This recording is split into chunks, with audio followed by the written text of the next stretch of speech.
Alright, I'm doing a cast here. I hope I got everything right. And I've got FJR and an Aces Wild team. I think it's Trips Wild. It's Division G. And this is drop 1.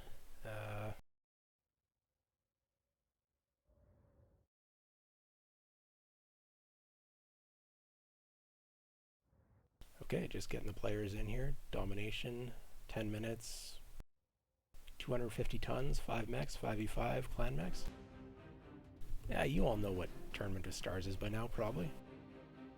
And for those of you that are unfamiliar, we are playing clan mechs, 5v5, domination, shoot 'em up, get points for kills, don't get much points for objective wins.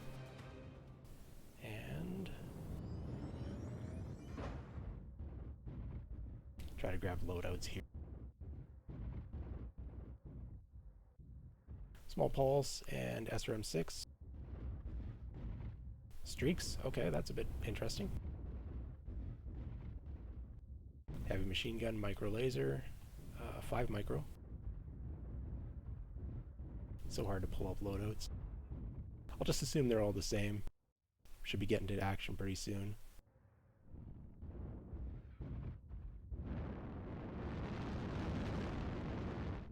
Veagle 1 with peeps, so they're not just brawling. This is Aces Wild in the red. Ultra 10. Veagle 2 is probably a mix of cannons. Yep, AC-10. Here comes the brawl.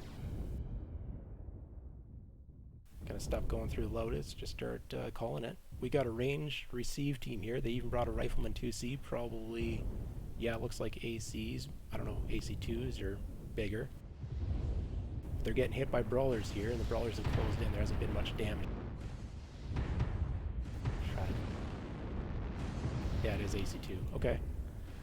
To receive, they got one mech over by the circle. It's a mislinks. He is getting streaked to death. He will be dead right shortly. And the brawlers are in. The Veagle's overheated. They just didn't get set up in time. Aces Wild, in order to get that early damage in. That's critical when you're receiving a brawl. So they're going to pick up some kills though. That one Viper's at 55%. The other's got a duel here. He's at a pretty healthy 84 though. Damage is probably spread. Huntsman's being forced back. He's probably going to have torso pitch issues. Well, I'm not sure if he's going to be able to shoot up.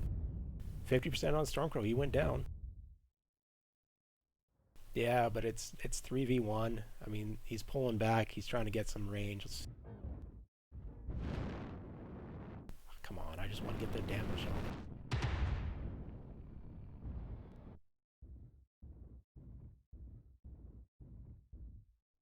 There we go. Alright, well, they let him pull back. They didn't go right away. They're keeping their fresh mech in the front. Giving him range might be a mistake, but if they hide the damage mechs to prevent the kill from going back, and just send the Timberwolf, then I would understand this. The circle's counting down a little bit, but, I mean, it's a full minute. He's not going to get it. Could pick up another kill on that Viper. Viper's at 58%. Timberwolf's getting into range. He did pick up the kill. Well, yeah, there, finally goes down, but he picked up another couple kills there. That's a lot of points. It's 10 points for Hunters and 9 points for Aces this drop. I'm not sure who won the 1v1, and I don't have a way of tracking the point. Hit that publish button in case somebody needs it. And looking at the damage here, we've got a double D on the mislinks. He ran into a streak mech. That does not end well for him. Double D on the Viper, probably the focus target when the push was coming in. Stormcrow was streaks. And other than that, damage is relatively even. Huntsman picked up the kills at the end there. So that's a pretty good job there. Picked up a lot of points for his team. And we're on to the next one.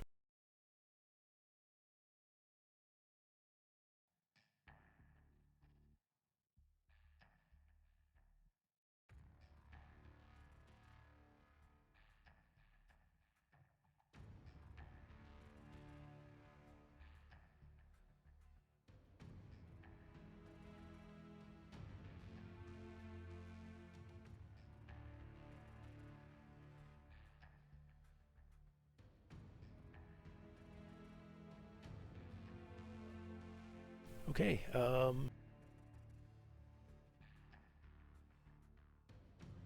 checking to make sure I can get the next map correct. I don't have to switch teams or anything, that's nice. Next map was, that new one, what's it called?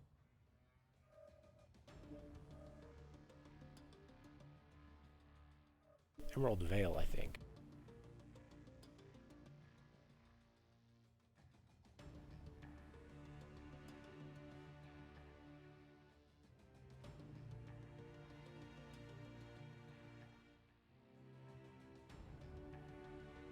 Yeah, Emerald Vale. And 300 tons.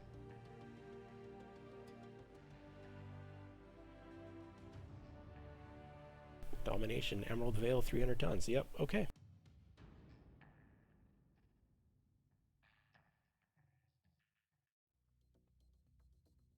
My camera work is a little bit wonky. I need a little bit less movement. It's so hard to pull up the mech information though. And it doesn't help that it's a white outline on a white snow. So I'll probably just need to not pull it up. Just look at the percentages.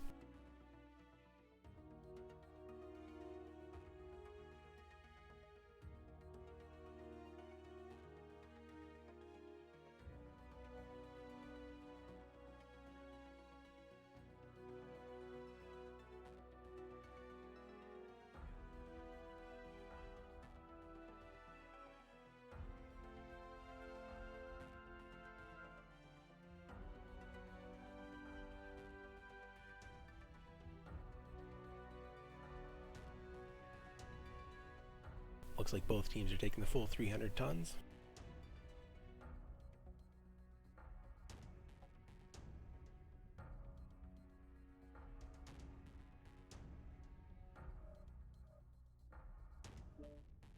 Alright, kicking it off. Drop 2.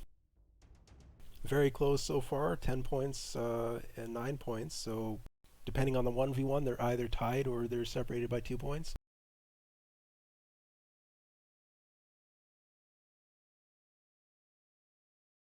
And it was interesting, they tried to do a range receive strat on the first drop, the lightest drop, so we'll see if they continue to try to play range as we go on into the heavier drops, or if they change it up and try brawl. Range didn't quite work, they just didn't get set up in time. Not sure if maybe the spawns could have been a little bit better, a little bit different, but it is hard to play range on a lighter drop. The mechs are just a little bit faster. Get that close a little bit quicker.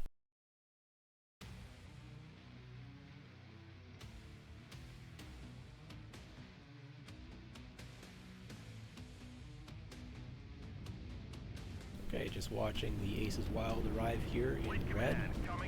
We've got Orions, Huntsman, Mistlings, more Orions, so that is going to be a hard brawl. I'm just going to assume the Orions are all the same. Yep, standard. Mistlings, Heavy Mead, Heavy Machine Gun, ER Micro. That's pretty usual. What's the Huntsman got? And Ultra 10 again. Okay, so they do have one mech that is capable of playing range. And I'm seeing the Mistlings here just scouting. These are going to be machine guns as well. Finally got the loadout there. Yep, Heavy Machine Gun, ER Micro. Kodiak 3, bring in an assault. That is new. But the tonnage in this league is quite high, so you can do that. 2 assaults. Wow, okay. So they are min-maxing here on their tonnage. Large Pulse, ER Micro. That can brawl, has a little bit of poke. Kodiak gives them a decided range advantage.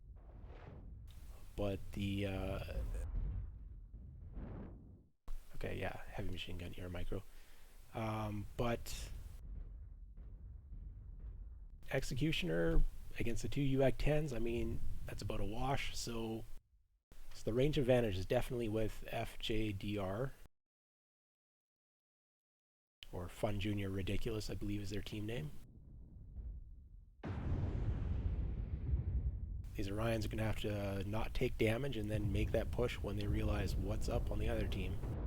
So how are they setting up to receive? Like, they know that there's going to be a push coming. Kodiak's up in the front. That's pretty close range. I think you want to be sitting further back.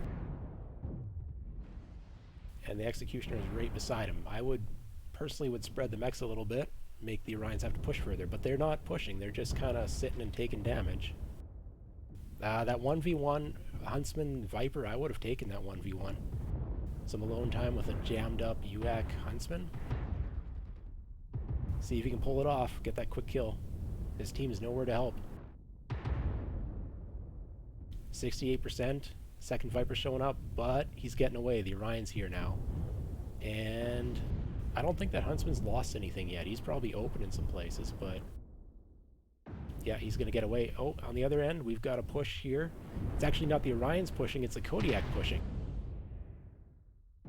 Not what I was expecting to see. Huntsman's still up, but that Orion is dead. This drop's going... Oh, they're picking up a kill. Damage percentages, though, are heavily in favor of the Hunters of the Fjords. So I think they're going to pick it up here right shortly. Misslink's in the back of that Orion. He's probably getting his weapons stripped. Kodiak's 62%, but I bet he's still fresh. Oh, he's missing a leg, so maybe there's a chance. The other Misslink's 55%, and Aces Wild at 42. Both have their legs. Both seem to have their arms. Well, Hunters is missing one arm, but I mean, can't be much left on them. Still have their legs. There we go. 16, 15%, 14% before he goes down. I mean, that's a pretty good tank job there with the Mistlinks, but ultimately, you know, once the leg's gone, the thing dies. Percentages are low. Match is fairly close. Aces Wild pulls it out. They've got the full 10. Hunters is going to pick up 3 points off of that. And there's your match ID. And here's our damage spread. The Executioner is pulling out the big numbers with the 500 and the 2 kills. Fairly even damage spread across the board. Vipers, one of them's just under 200, but could have been the first mech to go down. Other than that, Kodiak's pulling the 400. Orion, Romulus, 125's got the 370. Fairly even damage spread outside of the Executioner and the Kodiak kind of pulling their weight. And we're off to drop 3. Drop 3 is going to be on Forest Colony or Vitric Station, depending on the team agreement.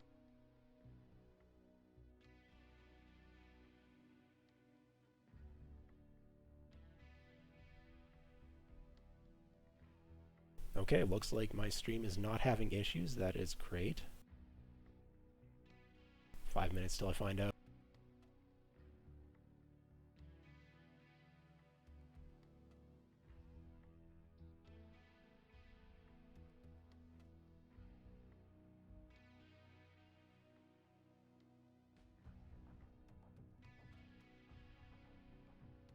So, because Vitric's bugged, Forest Colony was slated to be its replacement, but teams are allowed to decide to go for Vitric. And they've chosen to go for it. I think most teams went Forest, but some teams did want to play Vitric, just to have a fresh new map.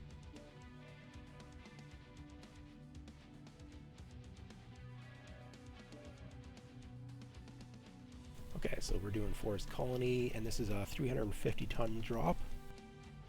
Again, 5v5, clan mechs only, domination. We're not switching teams yet. And, yeah. Right now, we're looking at Fjord has 355 tons, but they'll probably change that up. Just need to make sure it's all 350 before they hit ready.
Yeah, this is actually the first day I've ever run a stream, so if things go horribly, that's why.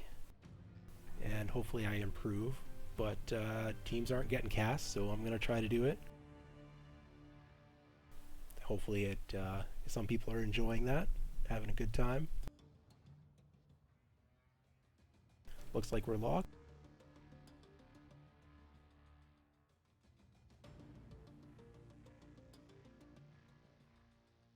Alright, Team 2 locked, 350 tons each. Here we go. Forest Colony, higher weight. There's a little bit more opportunity to be doing range. So these teams have both shown that they have a little bit of a... Even with their brawlers, they're bringing some range with them. So I wouldn't be surprised to see range on this drop. Or at least a mix of range and brawl.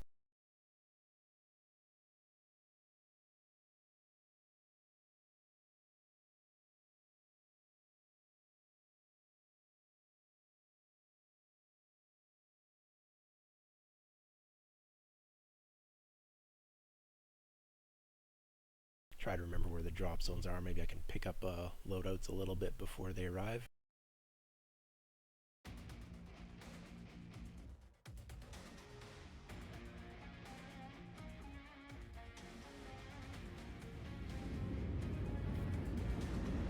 Yeah, we've got Kodiak 3 here again.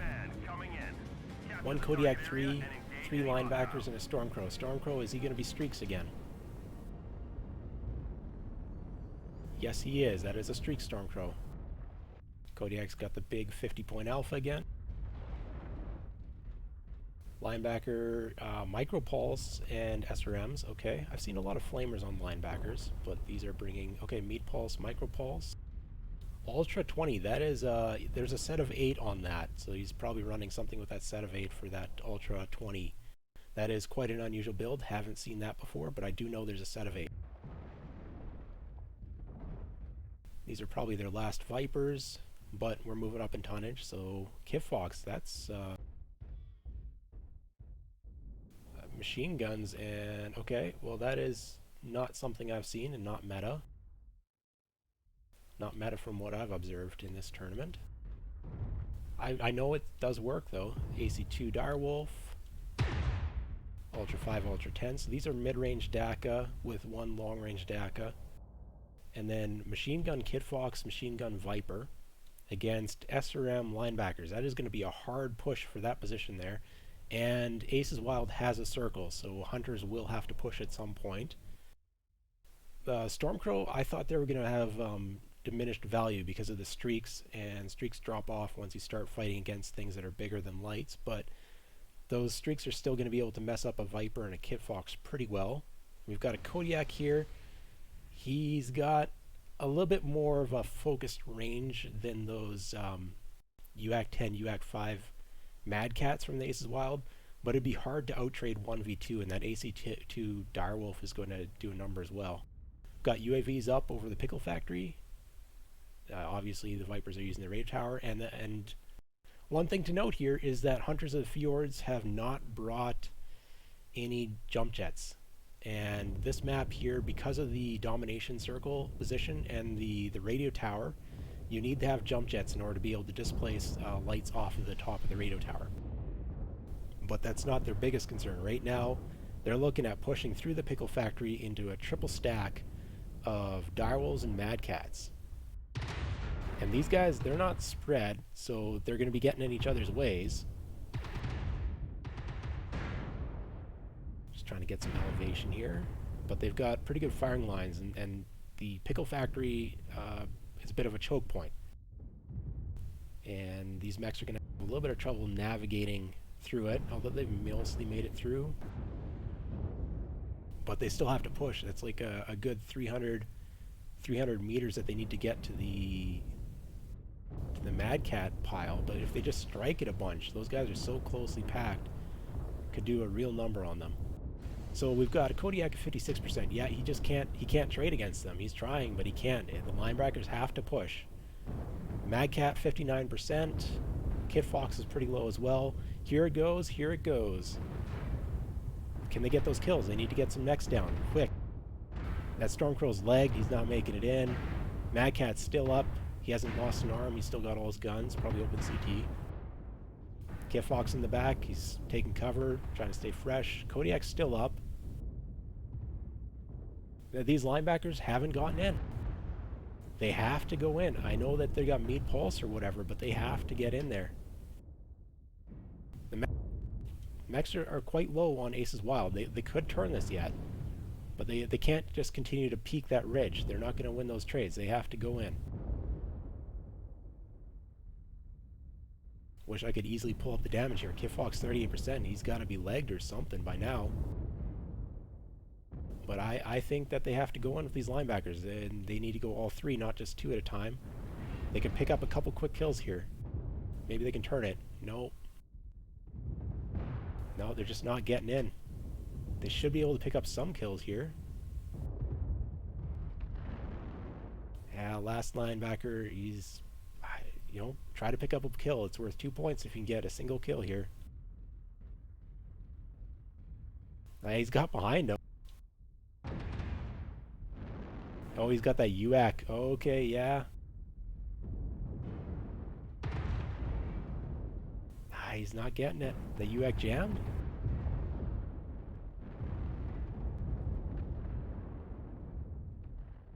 Oh, the Kit Fox went down at some points. Maybe you can pick up one more. 13%. Nope. Well, a lot of hurt mechs here. A lot of points not claimed. 35% Mad Cat. I mean, that's pretty close to dead. 43, 65 on the Dire, but I mean, he's probably open CT or something. That's pretty fresh, but still, it was close. It was close. Just didn't quite get in there. Match ID for anyone that needs to try and get that later. And the Direwolf put out a 971. That is some serious damage. I mean, the Mad Cat's 700, 650.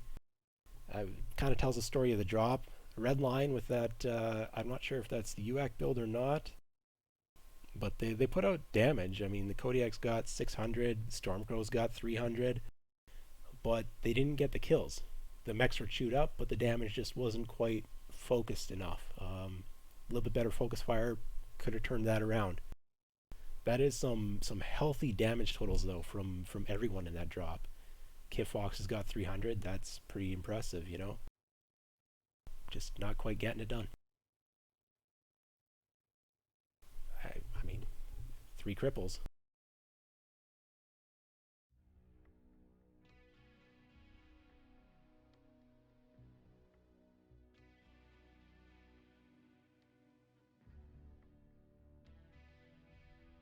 Okay, switching sides.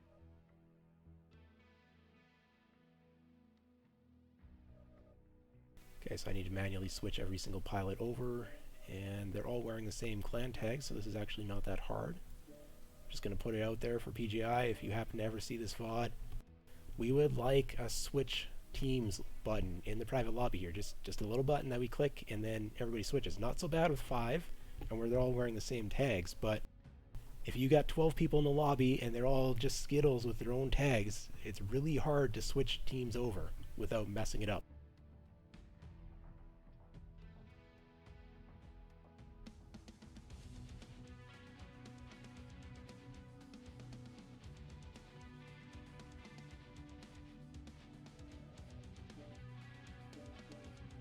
Okay, it's Assault, and the map is HPG's drop 5, so drop 4 was Grim Plexus.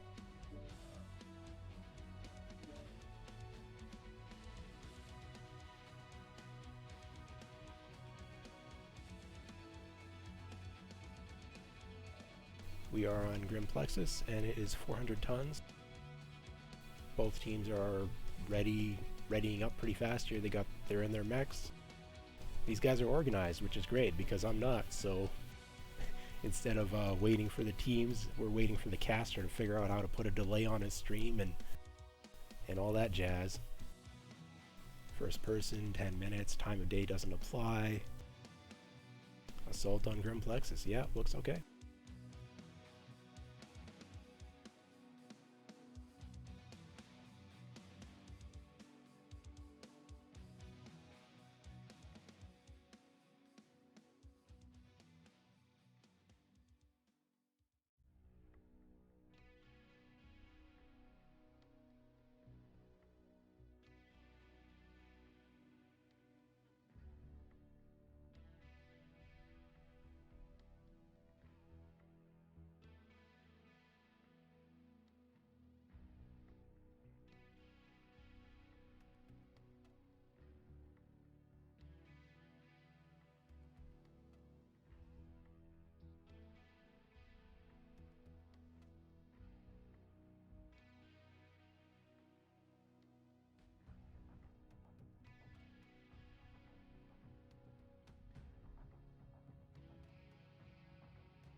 Alright, teams are readied up, 400 tons, and we are launching.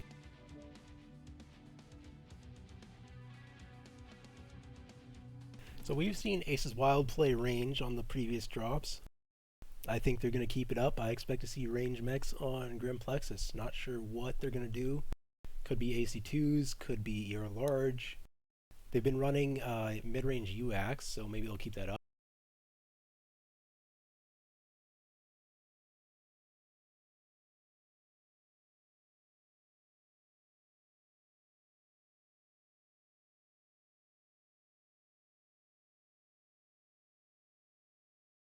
And I bugged my lobby somehow. Oh, it's fixed. Alright, not sure I bugged it, not sure I fixed it, but I'm glad it's not broken. Okay, we have Hunters of Fjord bringing 4 Executioners and a Piranha. Don't see very many Piranhas in comp. Against Mad Cat Bees, that's the remaining 3 used up, a Black Lantern and Night Gear D. Try to get a loadout on that little guy. Managed to catch him. Heavy meads and machine guns. Okay, so it's a machine gun variant. Large pulse, micros.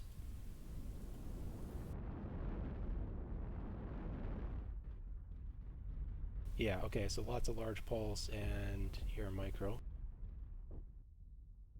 So they're looking to push, they're looking to brawl, they're not looking to play range. Otherwise they wouldn't be bringing just the 2 large pulse, they would bring more range weaponry.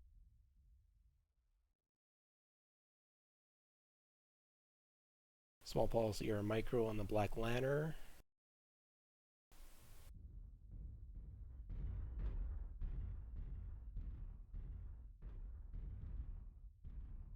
It's Goss ER large, so he's definitely range trade.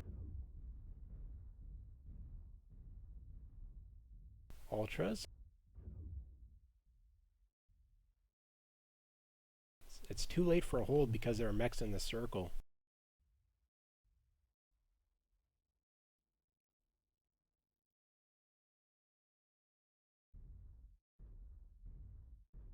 I'm not a ref. I'm just going to let them know the rules here because the one team has no obligation to actually stop moving. They just keep pushing whenever there's a hold called because of the situation with the circle. Or, sorry, there is no domination circle, but damage is landed. I think damage had been landed. Yeah. You know what?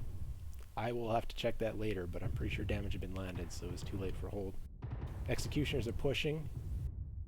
It's unfortunate we've got that DC issue. I don't recall who it was.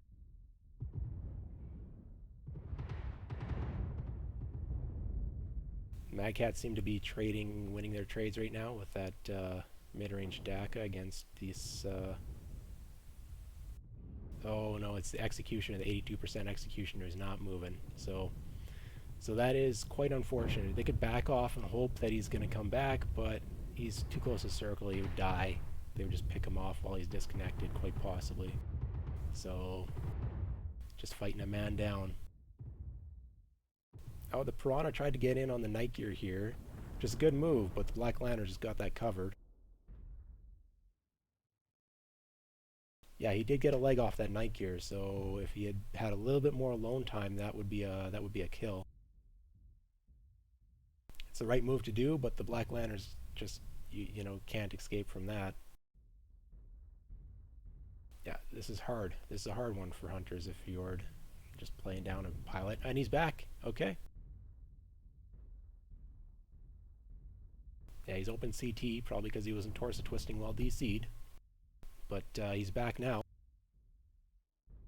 They still got some health on their mechs. They can make a play out of this yet. It's going to be hard to push into that Night Gear. He's missing a leg, but as long as he keeps it shielded, and he is, that's pretty good play there for that Night Gear, keeping that leg hidden, keeping the live leg behind the dead one. This will be hard to push, and I think if I was Hunters of the Fjord, I would just pull back and force the opposing team to push, because the chance of success pushing is so low. I think just I don't know, turtling and hope they make a mistake when they push, because otherwise it's just too much of an uphill fight. Even with that executioner pilot having come back, the percentages are just not in their favor, and the range here, it's going to be hard to make that push.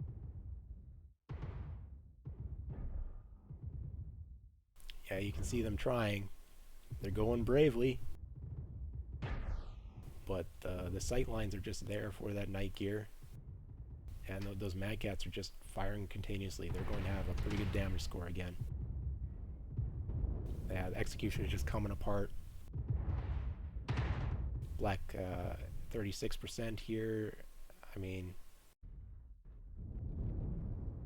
they're just dropping. They're just dropping. It's too hard of a task to make that push. Yeah, cherry red. That's the execution as DC'd. He was open yellow at 80% when he was DC'd. So he just needs a stiff breeze here on the CT, and he's down. That's quite unfortunate, but I think it was too late to have a hold. The night gear's lagged, but he won't be able to see that second leg, so that night gear is probably not a kill he's going to be able to pick up.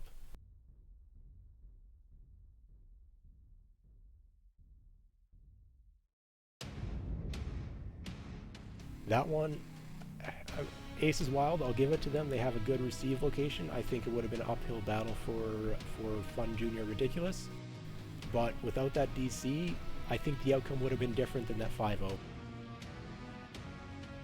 Getting the match ID here. And yeah, damage totals kind of telling that story. The Mad Cats farming up the damage. Night Gear putting up a decent total yet too. Not much on the Black Lantern, but he killed the Piranha that was legging the Night Gear, so he did his job. You know, the lowest scoring executioner is the one that was DC'd. You take that 160 damage, replace that with a good 400, there's going to be some kills taken. It's that unfortunate technical issue. All right.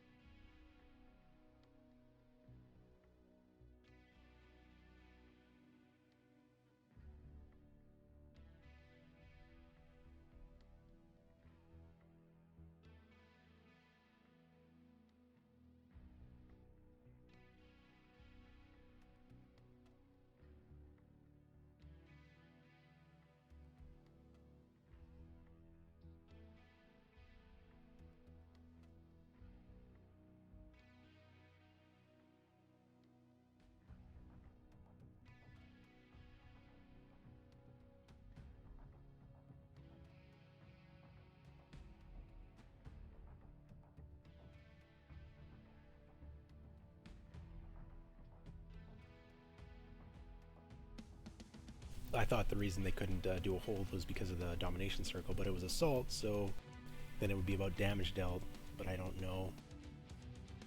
I don't know exactly when who was taking what percentage. I'm still trying to click on mechs.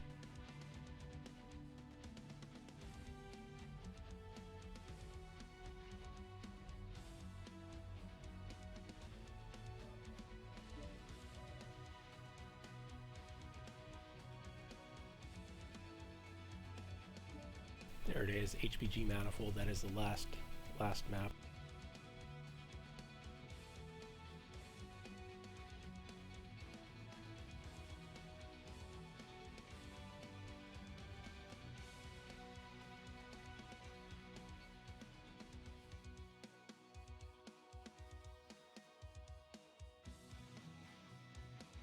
I hadn't even checked to see what these guys were playing, but they're playing for potentially first place, potentially second place.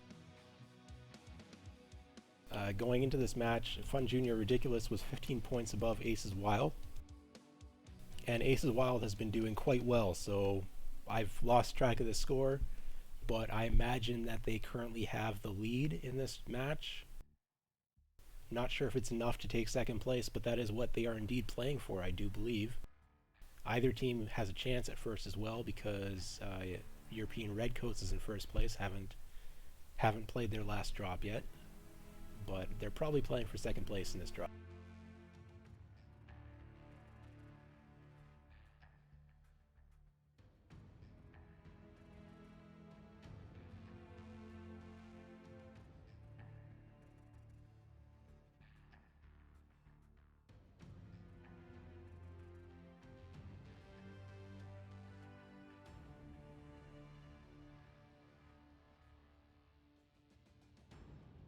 Yeah, like I said, amateur streamer here, doesn't know the score, isn't sure what place the teams are in their last week.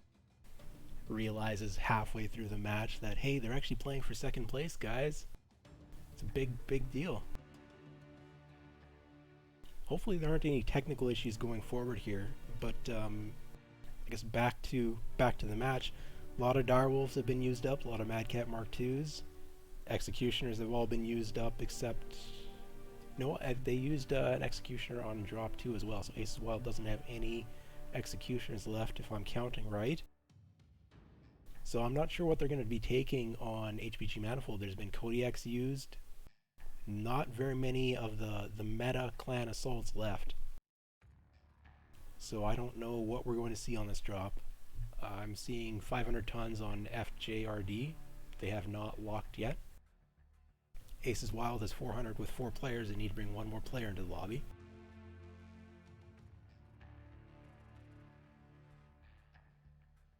So looks like they're going for maximum tonnage is my guess, but I don't know what mechs they have left.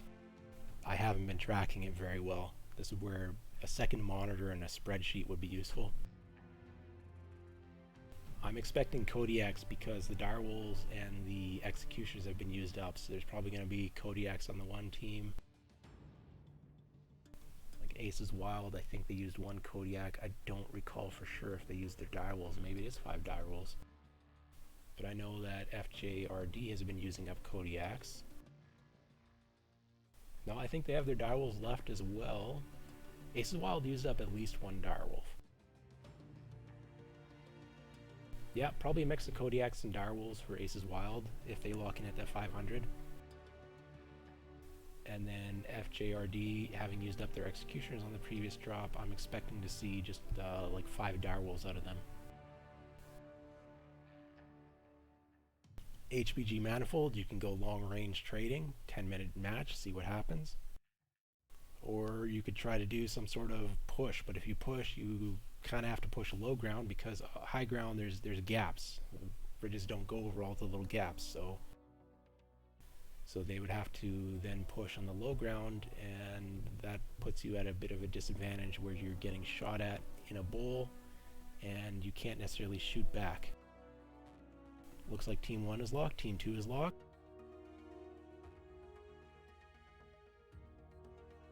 And I am going to be launching.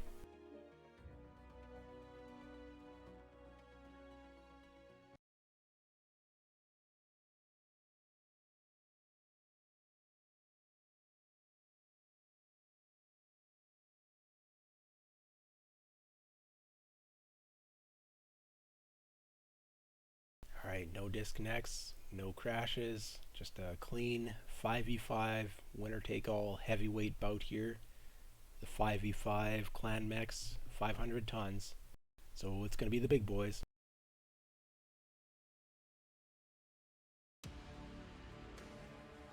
There we go. 5 Kodiaks versus 5 Direwolves. This is it. We figured it out. Is the Direwolf or the Kodiak the better assault deck? I mean, sure, we could start saying that it matters about range and the map and builds. But nope, this is it. We are finding out Direwolf or Kodiak, who's better. And this is LRMs with NARC and PPCs. I don't know if he's going to get NARC range ever. Gauss ear large, that is more the meta. And Gauss ear large. Another LRM boat. So there's 2 LRM boats. 1 Ultra 2. Okay, so out of the Kodiaks, we have 2 LRM, 1 8 Ultra 2. That's going to be a little bit toasty. And then 2 of the Gauss ear large. So they are playing range, but those LRMs are going to have to move up because they are not as rangy. And they're up against Spear Bear Brawl, mid-range DACA, mid-range DACA, mid-range... I mean, those are 50-point PPFLD times 4. So if they focus fire and then drill the CTs and the Direwolf can't twist, that is going to kill a mech very, very fast. But they have to get into range, and those LRMs are going to mess them up. Spirit Bear is a little bit of an odd one. I guess you can scout with it, but that's kind of doesn't match exactly what the other mechs are doing, but they're definitely going to be pushing with their Kodiaks based off what they're facing. And then they're going to run into those alarms. There is cover on this map, but in order to get into range with those UAC or standard AC-10 ERPPC, I don't know why he's gone basement, but they're going through the basement, or are they occupying the basement? But this is going to be, those alarms have the potential to do a lot of damage, but they are moving. This is the alarm boat, right? Yeah, so the problem with alarms on this map is that you can be outranged, and you have to kind of move up toward the middle in order to make sure that you're within range to hit the opposing wall. But Aces Wild are not playing on the wall. They've moved up. They're taking the basement. Probably going to push out at some point. And Hunters of Fjordlands, Fun Junior Ridiculous team, they've moved their LRM boats up before they knew what the opposing team was bringing. So they assumed that they would be shooting at wall mechs, so they've moved them into the middle in order to get into range. And now they're probably realizing that we don't have anyone facing them on the wall. So if nobody's facing them on the wall, where are they? Oh no, he dropped. Oh no, you do not want to drop. Is he going to get out, or are they going to see him? Because if they see him, he's dead. Looks like they saw him, but he's getting out. They're reacting a little bit slow. He's getting out.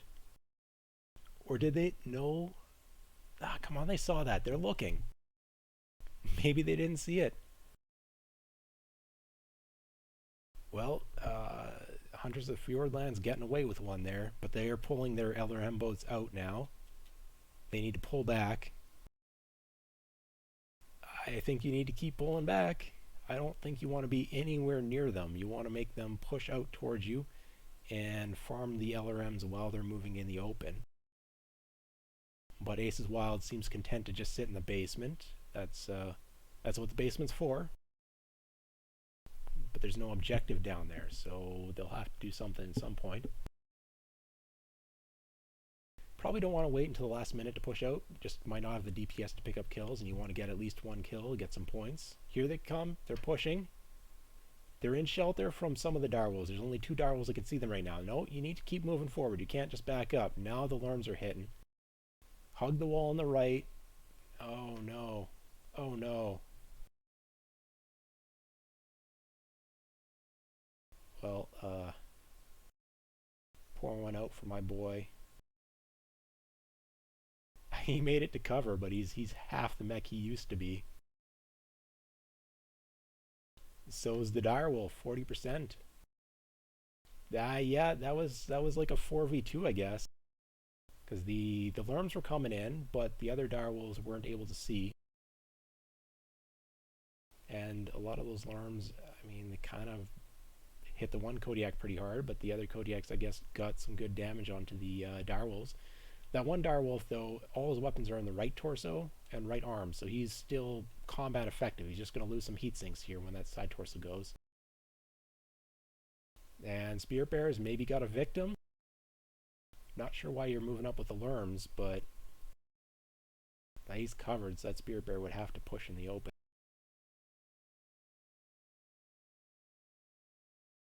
Oh, they're stationary, and the problem with being stationary is it allows more time for hunters to reposition.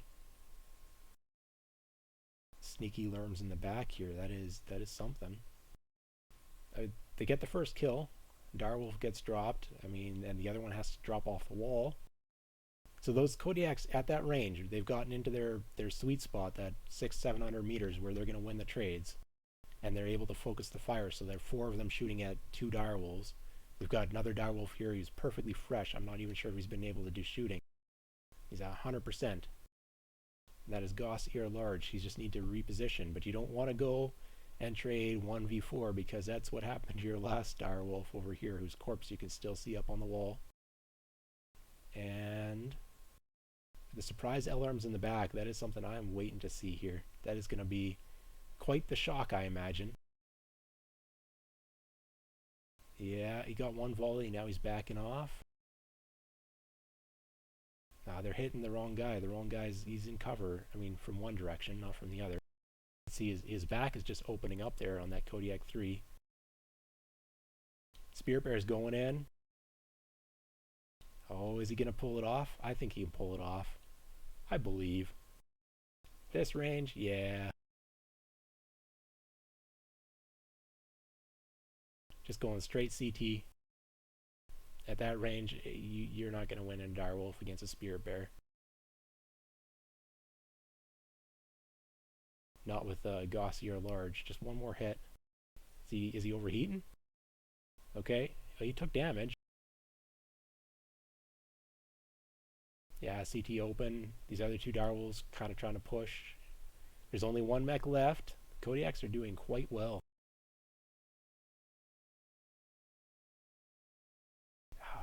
LRMs versus minimum range. I mean, can they make it in there? He's still got 2 peeps on that Direwolf as well. Keep that in mind. That could be very, very relevant. Surprised the leg hasn't fallen off. 20% Direwolf, Kodiak. He's still got guns.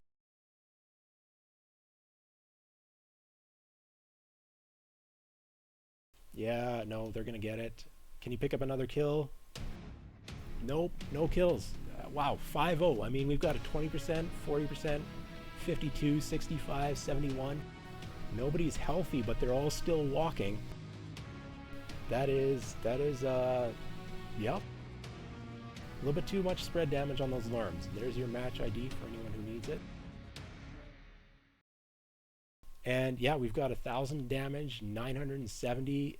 Okay, the other Kodiaks, you know, got LRM'd or just didn't land their shots, but that is some big damage from a couple of those. Spirit Bear managed to get into range finally, picked up a kill.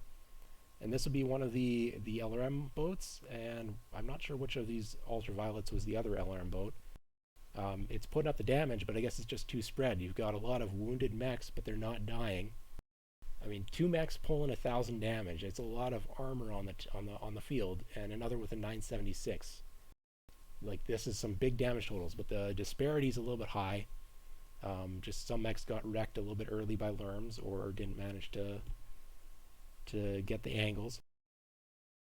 Kodiaks will outtrade those Direwolves if they get into range, and they manage to get into range using that basement. And that wraps it up. I lost track of the score. I don't know who won. I think it's very close because I remember Aces Wild was winning, and FJR pulled off the 10 points in the end there.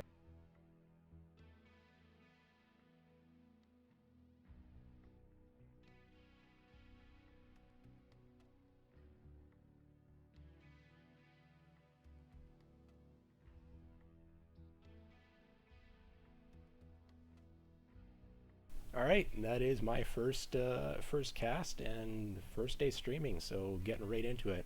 Hopefully it was tolerable.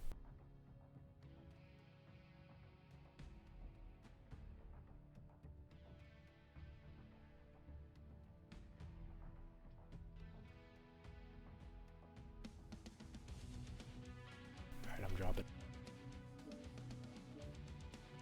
And that's my stream. I guess I have to wait 5 minutes because otherwise I cut off the stream or something. So I'm just gonna keep an eye on it here, and in 5 minutes cut the stream. And hopefully I didn't screw it up.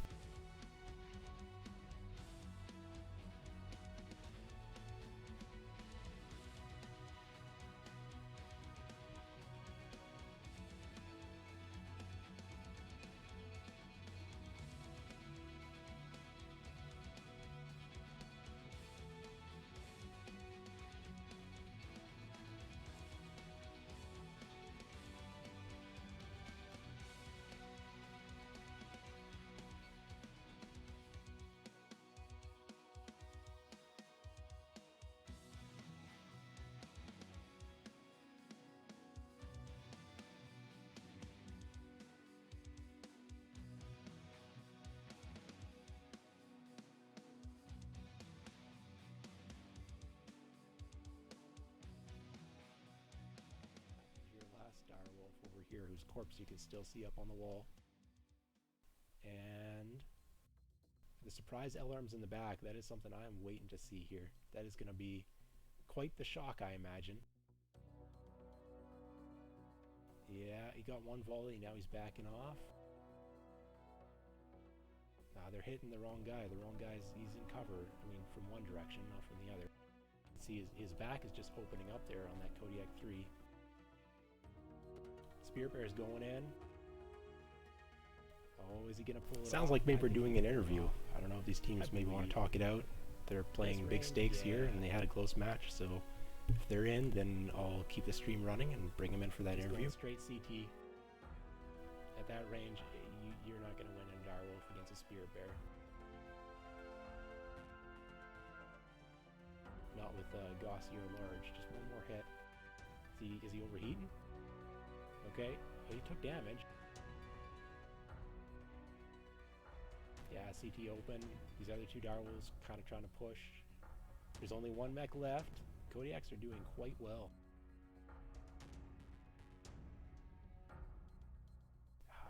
LRMs versus minimum range. I mean, can they make it in there? He's still got two peeps on that Direwolf as well. Keep that in mind. That could be very, very relevant. Surprised the leg hasn't fallen off. 20% Direwolf, Kodiak. Yeah, he's still got guns.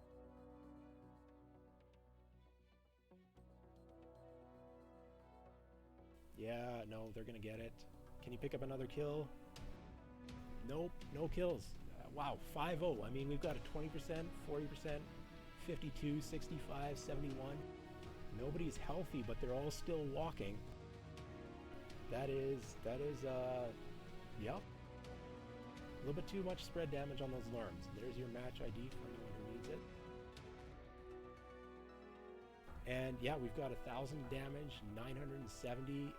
Okay, the other Kodiaks, you know, got LRM'd or just didn't land their shots, but that is some big damage from a couple of those. Spirit Bear managed to get into range finally, picked up a kill. And this will be one of the LRM boats, and I'm not sure which of these Ultraviolets was the other LRM boat. It's putting up the damage, but I guess it's just too spread. You've got a lot of wounded mechs, but they're not dying. I mean, two mechs pulling 1,000 damage. It's a lot of armor on the field, and another with a 976. Like, this is some big damage totals, but the disparity is a little bit high. Just some mechs got wrecked a little bit early by Lerms, or didn't manage to get the angles. Kodiaks will outtrade those Direwolves if they get into range, and they manage to get into range using that basement. And that wraps it up. I lost track of the score. I don't know who won.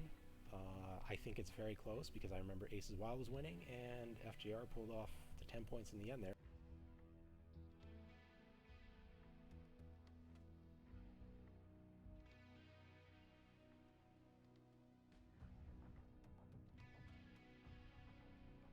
Hey there.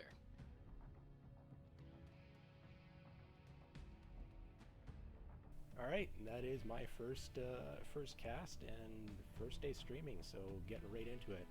Hopefully it was tolerable. Hello. Hello, everyone. Hello. Oh no, is it too late? No, stream's still up. It'll just be 5 minutes, and then we'll start the interview. How about that? Work for you? And Yeah, that's fine. Sure. Works for me. I have to wait 5 minutes because otherwise I cut off. Sorry, we were having a moment. So I'm just gonna. Let me see if my co-captain wants to come join us. Yeah, absolutely. I'll be right back.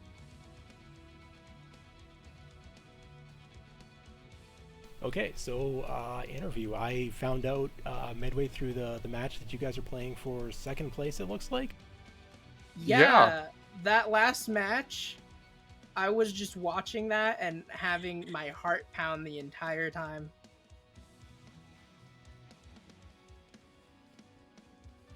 Oh no, I knew who was hurt.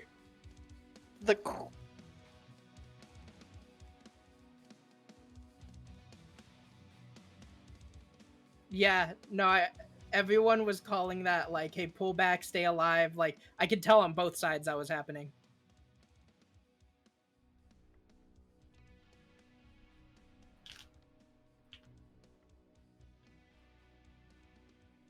15 points apart for second place, probably, depending on how European Redcoats game goes. They probably have first place locked down. Yeah. If one of you went and, aced it with a full 50 points, and then, there's a chance, but realistically, you guys are playing for second place in my mind. No, Redcoats very likely is taking first, and they deserve it. They've been hauling. Okay, Yeah, for the viewers, do either of you know who actually won? Like, who got the points? I lost track. I believe just to that double check, Trix Wild actually. Lucius, what was your Sounds guys' like maybe we're doing total an interview. points I for don't know if that? these teams maybe want to talk about Let me stakes here, and they had a look close back match, at so the match. they're in. Because I have my notes, but I don't know if I might have misread something for a moment or something like that. So we got 1 point for the 1v1, 10 points for the first match, another 10 points for the second match, so that's 21 points so far, and then 3 points for the third match, so 24 points total off of this game. Oh my god, that was it. Like, Yeah, that's you guys, on the point. I'm Literally, pretty sure you guys secured second place. Yeah, I think so. By 1 point. I mean, By 1 literally point. genuinely, like, good game to everyone on your guys' team, because that was nerve-wracking for me. There were matches where, like, I was in the Huntsman on the Frozen City drop, and like, it didn't feel like it for me in that moment, but I had to remember that those 2 kills mattered, and they did. Yep. And we were sweating the entire game. You guys did fantastic. You guys played very well. I'm sorry that I kept crashing. I don't know what's up with my PC today. Probably I felt very bad about those disconnects. Yeah. And yeah, we've got 1,000 damage, 970. Okay, the other Kodiaks got LRM'd or just didn't land their shot. It did set up a really interesting position where suddenly we had to kind of defend that mech, which kind of changed our tactics a little bit. Mm-hmm. It happens. It's part of the game,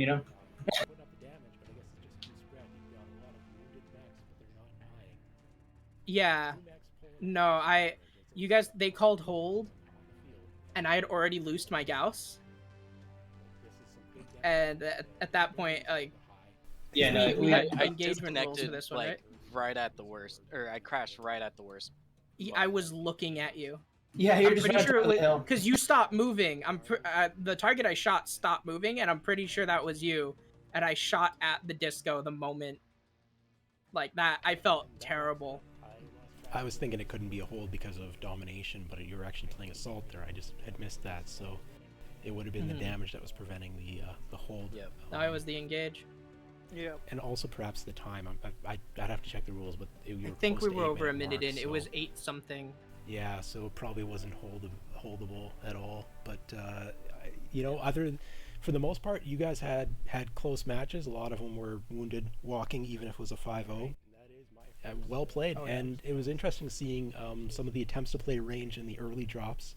I think that was Aces Wild that had that Rifleman 2C in the first drop. Hello? Mm-hmm. Hello? We had some misplays. We had issues on our drops. Oh no, is it too late? That brawl genuinely was faster than we were expecting, even for brawl, and you took a much more open cross, but we just didn't get into a firing position soon enough. Sorry, we were having a moment, especially on that first drop. But even then, that one came down to the wire. That, like, we opened up enough people that I was able to drop it 4-5 at the end. Yeah, but I mean, close match. You guys were playing for that second place, and you had close, entertaining matches. It was quite entertaining to watch these. And yeah, well played. I mean, anybody have a specific drop they want to comment on, or? I'm actually kind of curious. Lurbs on HPG? Question mark? Yeah. I was surprised about that. I was not expecting that. So, here's the story about the LRMs on HPG. When we were first forming the Fun Junior Ridiculous Drops team, I was telling my team, hey, we're gonna be running like LRMs, ATMs, SRMs, just missiles all day, every day. Mhm. And that's what got people to join my team. But then as the matches started coming in, we started realizing that nobody really had mechs. Ooh. And then nobody really had the mechs that I would have preferred them to have. But with the handiwork of Terror of Death and myself, we came up with mixed bag drops and had some fun. But for HPG, that was, I believe, the first match out of the entire Tournament of Stars that we actually. Oh no, second match, because there was one match that I brought a LRM Mad Cat, didn't really work out. But the thought process was, what if we just rained hell upon anybody who's out in the open, up on the walls? Because the LRMs do arc, you know. They do get that nice little. Yeah. The clan LRMs, you know, shoot downwards after arcing upwards. So theoretically, you can hit people on the walls with them. So I was just thinking, you know what? LRM direwolves, why not? Let's have some fun. That was the whole thought process, was just have fun.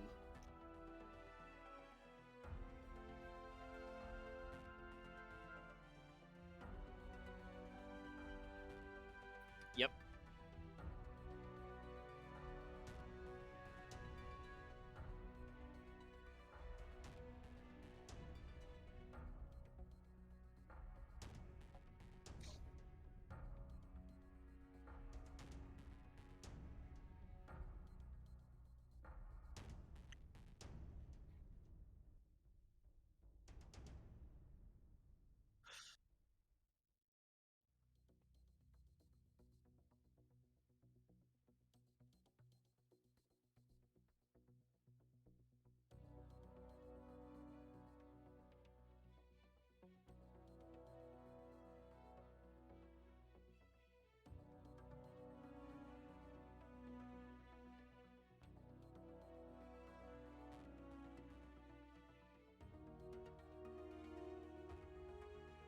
Yep.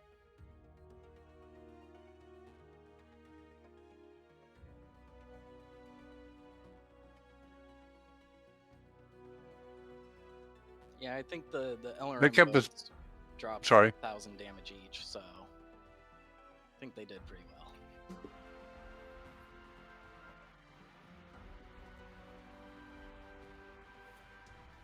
Those Lerms did good work. Yeah, they were guys did keeping us worried. You guys did a number on my poor Kodiak.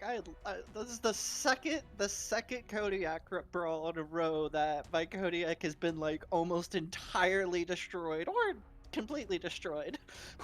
You were the Kodiak that was like stripped side torsos, cherry Oh, red yeah. CT, like it.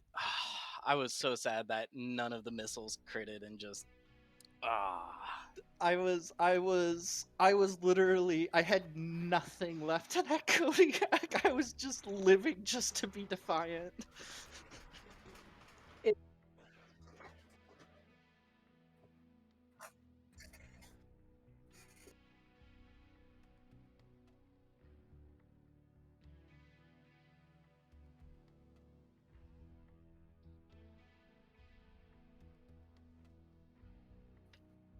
Hmm.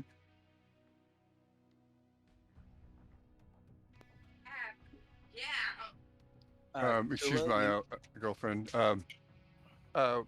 We this is actually like my third comp season, and I'm relatively new to Aces Wild. Some of the teammates, some of them are veterans of Aces Wild. Some of them are pretty fresh to it. But we've under the tutelage of Not Bob, we did some things and found out what works for us, and we've evolved into a pretty damn good team, I'd say. Sorry for the finish. I lost track in Division G, which is, you know, that's pretty good for 3 comp seasons. Yeah, I'm certainly not gonna turn it down. we were almost in the division with the Deuces though, so it could have been very different for us, honestly. So I would just like to remark on, to add on to what Cthulhu said there, because I'm really happy about the performance of my teammates, and Cthulhu has been in comp for a little bit, but the rest of us, like I did a drop or two with aces in the last tournament, but literally for the rest of us, this is the first time we've touched comp, and going into this, like, we had our first game very much made us realize that we had a lot of work to do, and I'm very happy for how well the team pulled through just in one tournament.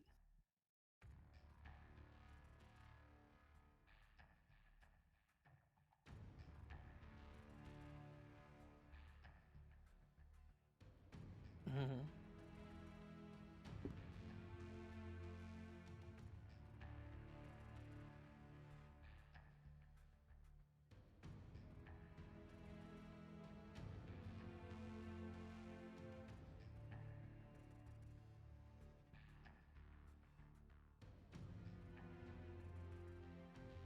We will definitely be there. I have no doubt.